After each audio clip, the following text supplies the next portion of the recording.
اے میرے جیل خانے کے ساتھیوں، تم میں سے ایک جو پہلا خواب بیان کرنے والا ہے وہ تو اپنے آقا کو شراب پلائے گا، اور جو دوسرا ہے وہ سولی دیا جائے گا،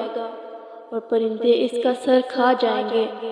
یہ تم جو امر مجھ سے پوچھتے ہو وہ فضیل ہو چکا ہے۔ دوستو، مصر اور اس کی بیوی کو اچھی طرح معلوم ہو چکا کہ حضرت یوسف علیہ السلام اس معاملے میں پاک ہیں، لیکن اس کے باوجود ان کو اپنی عافیت اسی میں نظر آئی کہ حضرت یوسف علیہ السلام کو کچھ عرصے کے لیے قید خانے میں بھیج دیا جائے۔ اس طرح اس بارے میں لوگوں میں باتیں کم ہوں گی، اور زلیخا نے بھی اپنے لیے یہی بہتر سمجھا کہ وہ یہ ظاہر کر سکے کہ خود حضرت یوسف علیہ السلام نے اس کو بہلایا تھا، اس لیے تو جیل خانے میں ڈال دیے جائیں گے۔ اس طرح انہوں نے حضرت یوسف علیہ السلام پر ظلم و زیادتی کرتے ہوئے ان کو قید خانے میں ڈال دیا،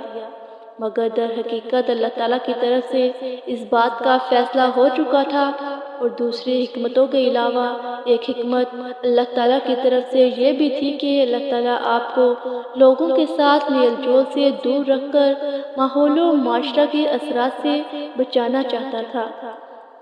یہاں تک کہ صوفیاء کرام نے ایک مسئلہ یہ کیا ہے کہ جس کو امام شافعی رحمۃ اللہ علیہ نے نقل فرمایا ہے کہ گناہ کے موقع نہ ملنے پر عصمت میں شمار ہوتا ہے، اور اس کے ساتھ ساتھ اللہ تعالیٰ نے ان آیات کے ضمن میں یہ بھی بات ذکر فرمایا ہے کہ حضرت یوسف علیہ السلام کے ساتھ جیل خانے دو نوجوان اور بھی آئے تھے۔ ان میں سے ایک بادشاہ کو شراب پلانے والا تھا، اس کا نام نبوہ تھا، اور دوسرا نان بائی تھا جو بادشاہ کے لیے کھانا تیار کرتا تھا، اس کا نام مجلس تھا۔ بادشاہ نے ان دونوں کو کسی معاملے میں الزام دے کر قید خانے میں ڈال دیا تھا۔ انہوں نے جب حضرت یوسف علیہ السلام کو قید خانے میں دیکھا تو حضرت یوسف علیہ السلام کی سیرت و کردار اور عبادت گزاری اور لوگوں سے حسن و سلوک دیکھ کر وہ بہت خوش ہوئے۔ مفسرین نے لکھا ہے کہ ان دونوں کو ایک ہی رات ان کے مناسب حال خواب نظر آئے،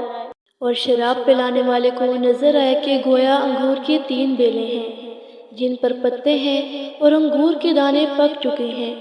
تو اس نے ان انگوروں کو پکڑا اور بادشاہ کے پیالے میں نچوڑا اور بادشاہ کو وہ جوس پلا دیا۔ اور نان بھائی نے دیکھا کہ اس کے سر پر روٹیوں کے 3 ٹوکرے ہیں، اور اوپر والے ٹوکرے سے پرندے روٹیاں کھا رہے ہیں۔ ان دونوں نے حضرت یوسف علیہ السلام کے سامنے